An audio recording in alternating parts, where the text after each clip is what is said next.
안녕하세요. 오늘도 사연살롱을 찾아주셔서 감사합니다. 결혼 11년차 주부입니다. 여러분은 결혼 예물로 뭐를 받으셨나요? 저는 18K 금반지 하나 받고 결혼을 했어요. 그래도 그때는 불만 같은 건 없었어요. 아니, 불만을 가질 처지가 아니었다고 하는 게 맞겠네요. 당시 저희 집 형편이 시댁에 비해 너무 처진다는 이유로 시댁에서 갖은 구박을 받던 터라 예물은 꿈도 못 꾸고 있었거든요. 그런데 사람 마음이 참 그렇더라고요. 얼마 전에 시동생이 결혼할 사람이라고 데려온 여자한테 시어머니가 쩔쩔 매는 모습을 보니 새삼 서운하고 우라가 치밀더라고요. 어머님, 저는 그렇게 만만하게 보시더니 둘째 며느리한테는 왜 이렇게 저자세로 나가세요? 너네가 참 못됐구나. 왜? 네가 나한테 구박받았다고 손아래 동서한테도 구박하라는 소리를 하는 거니?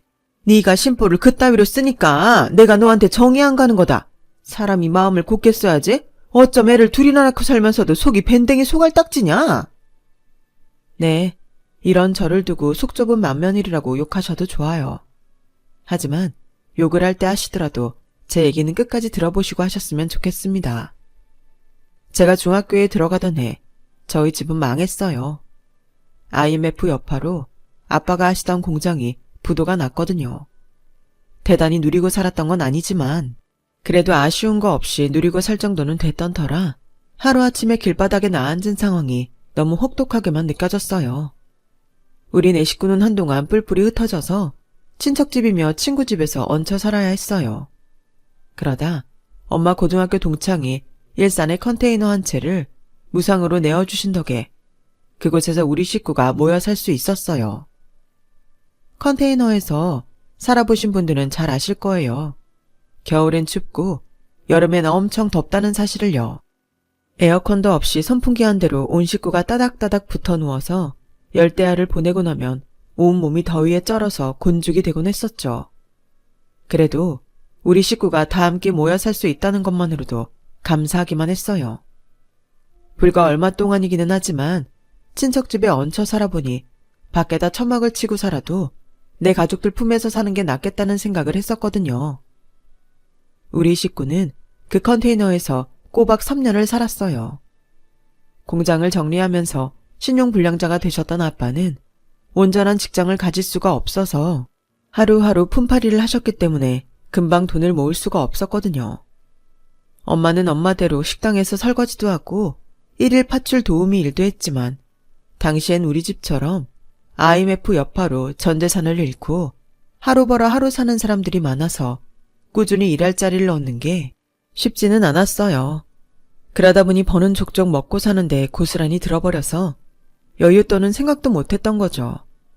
그러다 아빠가 운 좋게 제대로 된 직장을 얻을 수 있어서 월세 보증금을 마련할 수 있었고 그 덕에 컨테이너 생활을 끝낼 수 있었어요. 저보다 4살이 많았던 오빠는 고등학교를 졸업하고 인쇄소에서 일을 하다가 군입대를 해서 고등학생이던 저는 한동안 혼자 방을 쓸 수 있었어요. 예전에는 너무도 당연히 가졌던 내 방인데 3년 사이에 황송한 마음까지 들게 되는 걸 보니 있을 때는 고마움을 모른다는 말이 실감이 나더라고요. 오빠가 제대를 할 때까지 독방을 쓰던 저는 오빠가 제대를 한 뒤로는 엄마랑 둘이 쓰게 됐어요. 안방은 아빠랑 오빠가 같이 썼고요. 아무리 남매라지만 다 큰 딸이랑 아들한테 한 방을 쓰게 할 수는 없다고 아빠가 그렇게 정하신 거였죠. 제대한 지 얼마 안 됐던 오빠는 바로 취직을 했어요. 전에 일하던 인쇄소 사장님이 먼저 오빠를 불러주셨거든요. 저를 제외한 세 식구가 돈을 벌기 시작하면서 살림은 조금씩 나아졌어요. 그래서 저는 대학 진학을 꿈꿀 수 있었죠. 사실 공부는 오빠가 잘했는데 집안 사정 때문에 대학 진학을 포기하고 취직을 한 탓에 기회가 저한테 넘어왔거든요. 오빠는 저한테 등록금 걱정은 말고 공부나 열심히 해서 좋은 대학 가라고 말해주었지만 흔쾌히 그러겠다고 말하지는 못했어요. 늘 몸에 기름 냄새를 달고 사는 오빠를 보면 내가 오빠가 받아야 할 기회를 뺏은 기분이 들었거든요. 그러면서도 한편으로는 대학 생활에 대한 로망도 피어나곤 했어요. 소개팅도 해보고 싶고 CC가 되어 함께 강의도 듣는 상상도 하게 되었죠. 그런 이율배반적인 마음 때문인지 그때는 정말 열심히 공부를 했던 것 같아요.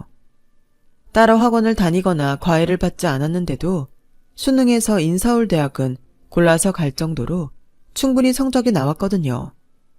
그렇다고 명문대에 갈 성적은 아니라서 어차피 명문대에 못 갈 바에는 그나마 등록금이 저렴한 학교로 가고 싶어서 시립대를 선택했어요.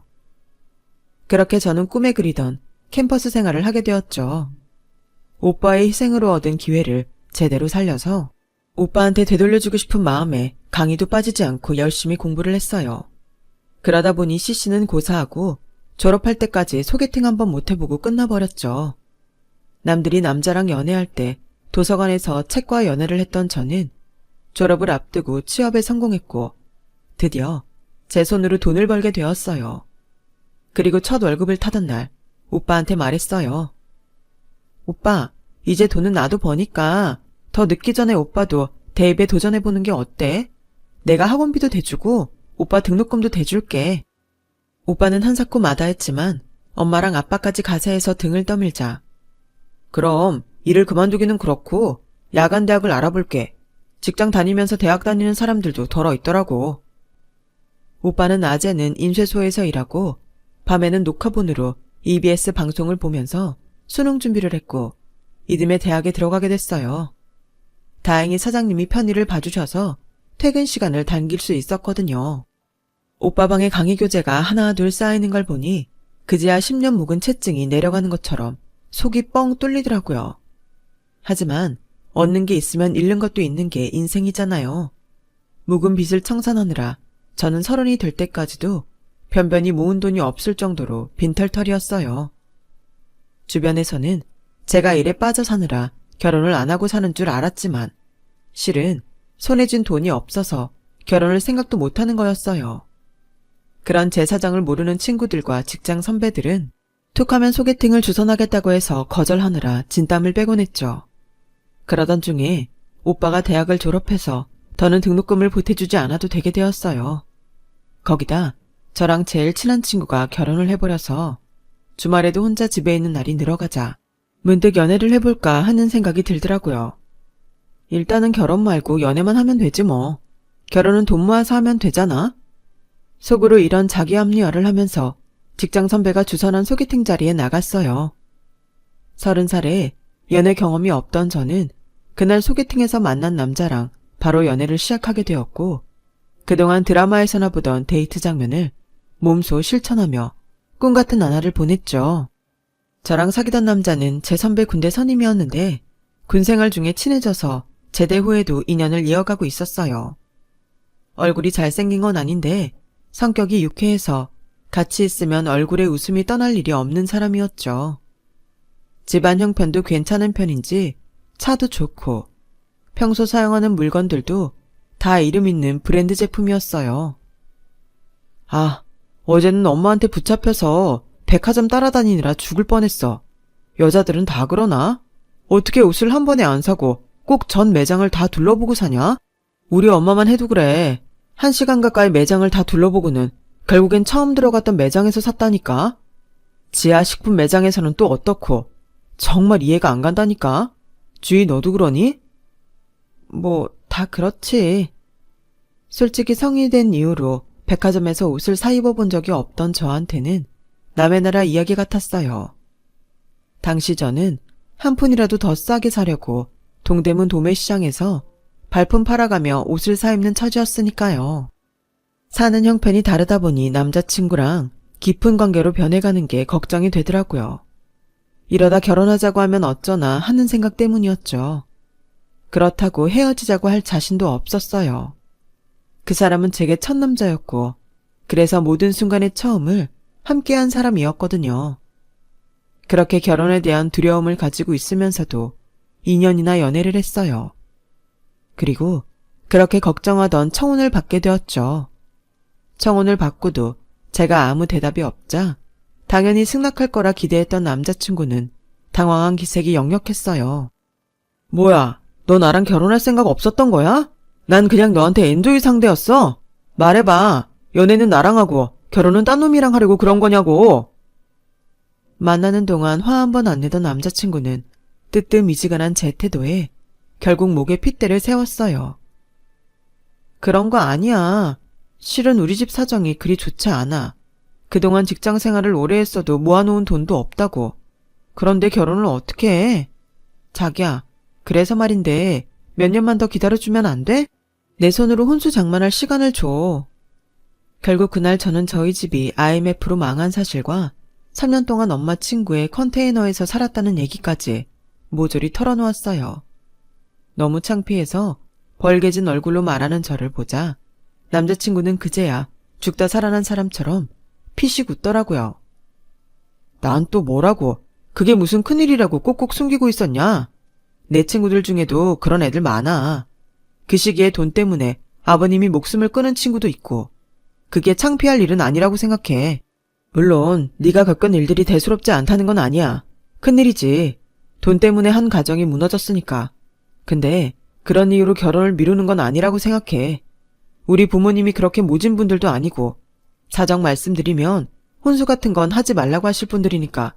그러니까 딴 생각 말고 나랑 결혼하자. 솔직히 남자친구의 말을 100% 믿은 건 아니지만 그래도 그 순간만큼은 위안이 되긴 했어요. 그런데 그거 아시죠? 우리나라 남자들 중에 자기 부모에 대해 제대로 아는 사람이 별로 없다는 거요. 네, 제 남편도 그랬어요. 남편 손에 이끌려 처음 시댁에 갔던 날 이미 남편을 통해 저희 집 사정을 들으셔서 그런 건지 혼수 얘기는 일절 안 하시더라고요. 아버님은 정한수 한 잔 떠놓고도 할 수 있는 게 결혼이라며 제 사정을 이해해 주셨고 어머님도 별 말씀을 안 하셨어요. 부모님이 이렇게 나오니 시누이랑 시동생도 당연히 입을 다물고 있었고요. 그래서 남편 말대로 큰 걱정은 안 해도 되겠다 싶었는데 결혼 날짜를 잡고 상견례까지 치르고 나니 시어머니가 슬슬 본색을 드러내시더라고요. 물론 남편이랑 시아버지가 없는 자리에서 말이에요. 내가 맏며느리를 들이면서 이렇게 치욕스러울 줄은 몰랐다. 예단비는 고사하고 혼수도 변변히 못 챙겨오는 애를 창피해서 어떻게 주변에 소개하니? 세상에, 네가 천의 고아도 아니고 부모의 오빠까지 있는 애가 결혼 자격이 없다는 게 말이나 되니? 그렇다고 인물이 좋기를 해, 학벌이 좋기를 해. 직장도 그만한 데 다니는데 널 어떻게 포장을 하냐고. 아우 창피해. 시어머님은 주변 친구들 보기 창피하다며 저를 볼 때마다 속을 긁으셨어요. 그렇게 꼴 보기 싫으면 안 부르면 그만인데도 굳이 백화점 쇼핑할 때나 마사지 받으러 가실 때 꼭 저를 데리고 다니시는 거예요. 물론 이유는 있었죠. 저를 짐꾼의 기사로 부리셨거든요. 남편은 결혼 전까지 어머님이랑 친해지라며 주말에도 어머님이 저를 부르시면 데이트도 취소하고 순순히 보내주곤 했어요. 그렇게 시간은 흘러 결혼식이 얼마 남지 않은 어느 날 어머님이 집으로 저를 부르셨어요. 남자친구 말이 저희 집에서 예단비조로 500만 원을 보내드린 걸 돌려주시라고 그러시는 것 같다고 하더라고요. 혼수도 변변히 못해가는 마당에 예단비까지 돌려받을 생각은 없었던 터라 만약 돌려주시면 사양해야겠다 생각하고 갔는데 제가 괜한 김칫국을 마셨던 거더라고요. 너 우리 정훈이한테 예물해달라고 그랬니? 아니요, 그런 적 없는데요. 그런데 왜 우리 애가 하루가 멀다고 예물 타령을 해? 너 설마 예단비로 꼴랑 500번 해놓고 예물까지 받아낼 생각은 아니지? 양심이 있다면 그러면 안 된다. 우리가 해주는 신혼집이 얼마짜린데 고가 돈 같지도 않은 돈으로 할 거 다 할 거 마냥 굴려고 들어. 그래도 내가 모질지 못해서 하나 준비하긴 했다. 이거 받고 정훈이한테는 예물 제대로 받았다고 말해. 알았어? 어머님은 제 앞에 반지 케이스를 하나 툭 던져주셨어요. 차마 어머님 앞에서는 열어보지도 못하고 시댁을 나와 버스 정류장에 도착해서야 반지 케이스를 열어보게 되었는데 정말 얇은 실반지 하나가 들어있더라고요. 그것도 18K로 말이에요. 차라리 안 받았으면 모를까 이걸 예물이라고 받고 나니 서러운 마음이 들었어요. 그래서 버스 정류장에 앉아서 한참을 울었답니다. 아예 주질 마시지. 이 결혼을 하는 게 맞는 건가? 지금이라도 모르고 편히 살까? 5만 가지 생각이 다 들었어요. 하지만 이제 와서 그만두기에는 너무도 멀리 와버렸다는 생각에 복받치는 감정을 누르고 결혼식을 올렸어요. 비록 시어머니와는 사이가 껄끄러웠지만 그래도 남편이 저를 많이 위해주는 터라 평소에는 불편한 거 없이 살았어요. 거기다 대학을 졸업한 오빠가 번듯한 직장에 취직하면서 저희 집 형편이 나날이 좋아졌고 저도 결혼하고 2년 만에 아들을 낳아서 조금씩 자신감이 생기게 되었어요. 물론 어머님과 시누이는 여전히 저를 제 집 종년 보듯 했지만요. 그런데요, 돈이 없을 때는 별거 아닌 말도 비수가 돼서 가슴에 꽂히더니 친정집 형편이 나아지니까 가시도 친 시어머니 말도 그렇게 따갑지만은 않더라고요. 그래, 그냥 듣고 흘리자 하는 생각이 들 정도로요. 2년 터울로 둘째를 얻는 사이 시누이는 시집을 가서 명절이 아니면 얼굴도 보기 힘들게 됐어요. 저를 갈구던 2인조가 혼자가 되고 나니 전부 다 시어머니 악담도 약발이 서지 않게 되었죠. 물론 여전히 툭하면 저를 불러내서는 기사처럼 부리시기도 하고 예단 제대로 못 받으신 거랑 혼수 적게 해온 걸로 타박하시긴 하지만 애 낳는 고통을 2번이나 겪은 제가 그런 말에 겁을 먹을 처지는 아니죠. 얼마 전 그 일이 있기 전까지는 말이에요. 평생 독신으로 살 것 같던 시동생이 마흔을 앞두고 갑자기 집에 여자를 데려온 거예요. 당장 결혼을 하겠다고 폭탄 선언을 하면서요. 총각 귀신으로 늙어 죽을 줄 알았던 막내가 결혼을 한다고 하니까 시부모님은 얼씨구나 하셨어요. 그런데 시동생이 데려온 여자는 안 좋은 일이 있었는지 시댁에 있는 내내 뚱한 표정이더라고요. 시부모님이 뭘 물으셔도 뚱하게 네, 아니요 정도의 단답형으로만 답을 했고요. 그러자 시어머니가 더는 못 참고 본색을 드러내셨어요. 아니, 이봐요. 어른이 질문을 하시면 공손하게 대답을 해야지. 네, 아니요. 이게 뭡니까? 그쪽 집안에서는 예의범절도 안 가르치던가요? 그러자 시동생이 버럭 소리를 쳤어요. 엄마, 지금 우리 예림이한테 뭐라 그랬어? 엄마가 뭔데 우리 장인장모님을 흉봐? 엄마 당장 사과해. 솔직히 제가 시어머니랑 사이가 그리 좋지는 않지만 어머님이 그리 잘못한 것 같지는 않았어요. 물론 남의 친정 부모님까지 들먹이신 건 잘못이지만 예비동서 행동이 엉망인 것도 사실이었으니까요. 눈 딱 내리깔고 똥 씹은 표정으로 건성건성 대답하는 걸 보고 저도 기분이 나쁜 정도였거든요. 막내 아들 말에 서운함을 감추지 못하는 어머님께 시동생이 결정타를 날렸어요. 우리 장인어른이 누군 줄 알아? 우리 회사 대표님이라고.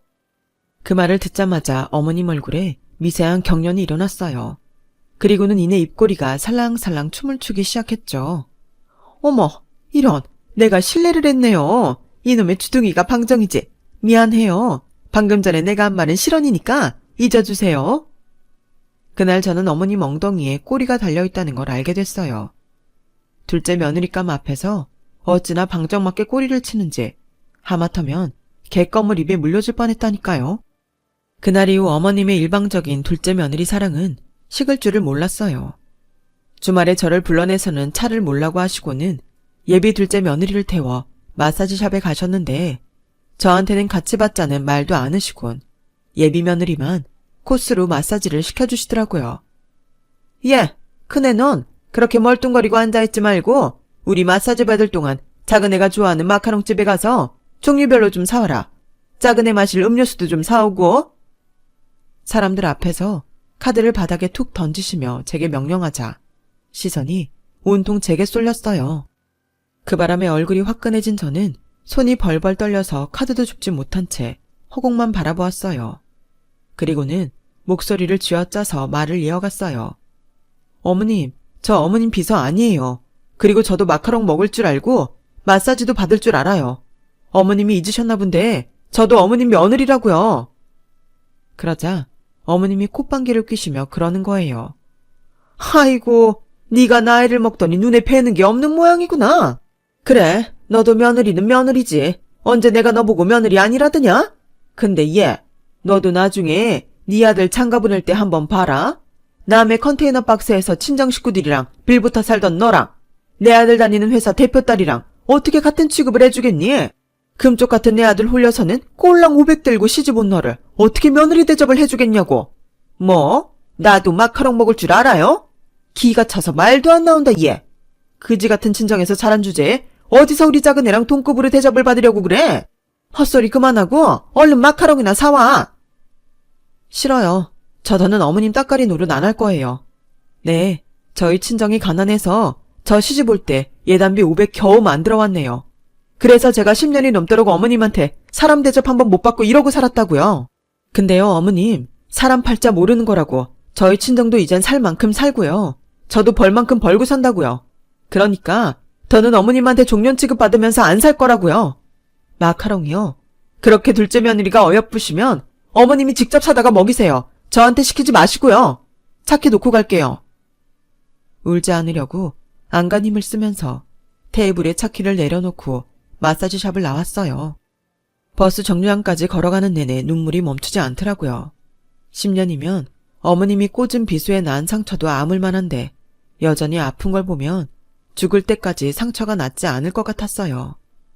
집으로 돌아온 저는 밥도 안 먹고 침대에 몸을 뉘었어요. 주말이라 아이들과 놀아주고 있던 남편은 저를 보자마자 배고프다고 난리였지만 시어머니가 미우니 남편 꼴도 보기 싫더라고요. 건들지 마. 내가 당신 밥 해주는 아줌마야? 그렇게 배고프면 잘난 당신 엄마한테 가서 해달라 그래. 여보, 왜 그래? 엄마가 또 뭐라 그랬어? 에이, 엄마가 그러는 게 하루 이틀도 아닌데 당신이 이해해. 시간이 지나면 엄마도 덜 하시겠지. 이해하긴 뭘 이해해. 내가 당신 집 종이야? 시간이 지나면 달라진다고? 모르는 소리 하지 마. 10년이 지났는데도 나 아직도 어머님 말에 매번 상처 입고 살아. 매번 아프고 매번 서럽다고. 하다 이젠 둘째 며느리 종로로까지 시키는데 내가 언제까지 참고만 살아야 하냐고. 나도 사람이야. 나도 아픈 거 아는 사람이라고. 두 손에 얼굴을 묶고 폭풍 오열을 하자 남편도 아이들도 아무 말도 못한 채 제 옆에 모여 앉았어요. 작은 애는 제가 우니까 지도 울먹울먹 하더라고요. 남편은 아이들을 방에서 내보내곤 저를 끌어안았어요. 그리곤 말없이 등을 쓸어주더군요. 미안해 여보. 나직한 남편 목소리에 텅 빈 것 같던 마음이 조금은 채워졌지만 눈물은 쉽게 멈추지 않더라고요. 그런데 그 일이 있고 얼마 뒤 시어머니가 제 회사로 찾아오셨어요. 예비동서가 좋아한다는 마카롱을 한 상자 사들고 말이죠. 얘따, 네가 그렇게 먹고 싶다던 마카롱이다. 난 분명히 사다 줬으니까 네 남편한테 똑똑히 전해. 알았어? 필요 없어요. 가져가세요. 누가 너 좋으라고 사왔다니? 네가 집에서 뭐라고 했는지 내 아들이 영 끊겠다고 길길이 날뛰니까 사온 거지. 너도 보면 참 여우야 여우. 생긴 건 곰인데 어쩜 그렇게 지 남편 후리는 재주가 훌륭한지. 아주 브라보다 브라보. 어머님은 사과를 하러 온 건지 염장을 지르러 온 건지 분간도 안 될 정도로 얄미운 말만 쏟아내셨어요. 그리고는 잠시 제 눈치를 보시더니 그러는 거예요. 뭐 자식까지 둘이나 낳고 사는 애한테 내가 좀 심했던 것 같구나. 미안하다. 네가 이해해라. 처음이었어요. 어머님이 제게 사과를 한 거는요. 당황한 제 표정을 보시더니 어머님이 말을 이었어요. 그래서 말인데 나도 사과를 했으면 너도 답례는 해야 하는 거 아니니? 답례요? 어머님은 저한테 뭘 원하시는데요? 그러자 어머님은 기다렸다는 듯 그러는 거예요. 너도 알다시피 우리 바깥 양반 퇴직하고 수입이랄 게 뭐 있니? 연금 조금 나오는 건 매달 생활비하면 끝나고 말이다. 그렇다고 이 나이에 막내 아들 장가 보내겠다고 집을 팔 수도 없고. 그래서 말인데 네가 작은 애 예물 좀 맡아서 해주렴. 네 말 맞다나 이제 니네 친정도 먹고 살만하고 너도 돈 잘 벌잖니? 집은 양평 땅 팔고 어떻게 대출 좀 받아서 우리가 할 테니까 네가 동생 장가 보낸다 생각하고 예물만 맡아줘라. 다이아 세트 해봐야 얼마 안 한다. 다이아 세트라니. 저 시집 올 때는 18K 실반지 하나 해주고는 작은 며느리는 다이아 세트를 주신다네요. 그것도 제 돈으로 말이죠. 웬일로 어머님이 마카롱을 사오셨나 했더니 이게 이유였던 거예요. 속이 쎄할 정도로 서운했지만 아무 말도 안 했어요. 제게 계획이 생겼거든요. 알겠어요. 저도 어머님한테 받은 것도 있고 받았으니 갚아드려야죠. 아, 어머님 체면도 생각해서 동서 예물은 어머님이 사신 걸로 하죠. 어머, 그럴래? 아이고 고맙다. 네가 이제야 맏며느리 노릇을 다 하는구나. 어머님은 처음으로 저를 보고 활짝 웃으셨어요. 얼마 뒤 어머님이 예비동서를 집으로 불렀어요. 제가 다이아 목걸이랑 반지 세트를 시댁으로 가져가기로 했거든요. 어머님은 국빈이라도 맞는 사람처럼 부산을 떨며 예비동서를 맞았어요. 저는 준비해간 명품 주얼리 박스를 예비동서한테 건넸죠. 박스에 적힌 브랜드 이름을 보고는 예비동서도 만족하는 눈치였어요. 작은 애야, 이거 너도 알지? 보석으로 유명한 명품 티파니 브랜드다. 내가 큰맘 먹고 준비한 거야. 네 마음에 들었으면 좋겠구나. 어머님은 갖은 생색을 다 내며 생글생글 웃으셨어요. 그리고 드디어 예비동서가 박스를 열었어요.